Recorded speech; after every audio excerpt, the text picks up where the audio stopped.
నమస్కారం. నేను మీ ప్రజా గొంతుగా రిపోర్టర్ చింతల మధుకృష్ణ.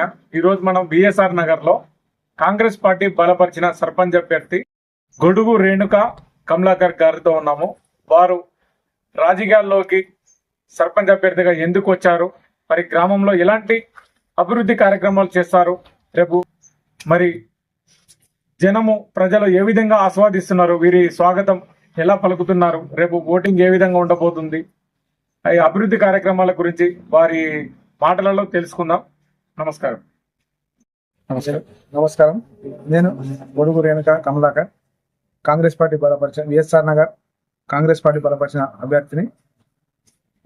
మన గ్రామ అభివృద్ధి కోసం అభివృద్ధి ప్లస్ సేవ, గ్రామ సేవ చేయడానికి ముందుకు రావడం జరిగింది. గతంలో కూడా పోటీ చేసి కొద్ది తేడాతోటి ఓడిపోవడం జరిగింది. ఈసారి కూడా మళ్ళీ మనకు ప్రజలు అవకాశం ఇచ్చి అదే అవకాశాన్ని ముందుకు సాగిస్తూ మమ్మల్ని గెలిపించగలరని ప్రార్థన. ఊర్లో ఎలాంటి సమస్యలు ఉన్నాయి?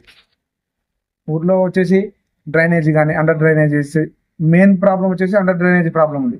సీసీ రోడ్లు, మన కొండపోచమ్మ టెంపుల్ ఉంటుంది ఇక్కడ, కొండపోచమ్మ టెంపుల్ మన దగ్గరే, అక్కడికి కొంచెం స్పెషలిస్ట్ అంటే వాటర్ స్పెషలిస్ట్ లేదు, రోడ్డు సరిగా లేదు, చుట్టూ తిరగడానికి స్పెషలిస్ట్ లేవు. ప్లస్ ఇంకొకటి వచ్చేసి పిల్లల యూత్కు బాగా కావాల్సింది ఏంటంటే ఓపెన్ జిమ్.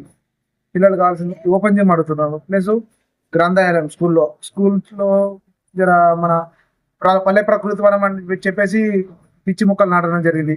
వాటి వల్ల పిల్లలకు చాలా ఇబ్బంది అవుతుంది. ఇవన్నీ సమస్యలు క్లియర్ చేయడానికే మీ ముందుకు వచ్చాం. మీరు మా సేవా కార్యక్రమం చూసుకొని కత్తెర గుర్తుపై ఓటు వేసి మమ్మల్ని గెలిపించారని మనది.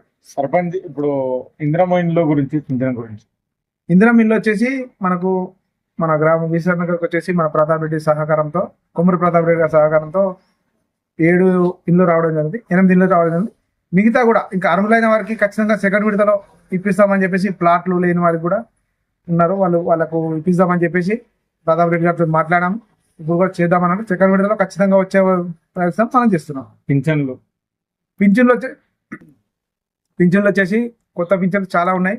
57 సంవత్సరాలు దాటిన వాళ్ళు చాలా ఉన్నారు, వితంతువులు ఉన్నారు. వీరందరికీ కూడా మన కాంగ్రెస్ ప్రభుత్వంలో వచ్చే విధంగా రాగానే అర్హులైన వారందరికీ పింఛన్లు ఇచ్చే ఏర్పాటు చేస్తాం. మన గుర్తు వచ్చేసి కత్తెర గుర్తుపై ఓటు వేసి భారీ మెజార్టీతో గెలిపించగలరని బిఎస్ఆర్ నగర్ ప్రజలకు మనవి చేసుకుంటాం. గొడుగు రేణుక కమలాకర్, కాంగ్రెస్ అభ్యర్థి, బలపరిచిన అభ్యర్థిగా గొడుగు రేణుక కమలాకర్. గుర్తొచ్చేసి కత్తెర గుర్తు మాది. నగర్ ప్రజలందరికీ నేను మనవి చేసుకునేది ఒకటి, ఎందుకంటే ఈ గ్రామ అభివృద్ధి కోసం చాలా బాధపడుతున్నాం. మేము ఇంకా చేయాలని అనుకుంటున్నాం. మమ్మల్ని ముందుకు తీసుకొచ్చి మీ సహకరించి మమ్మల్ని ముందుకు తీసుకురావాలని కోరుతున్నాం.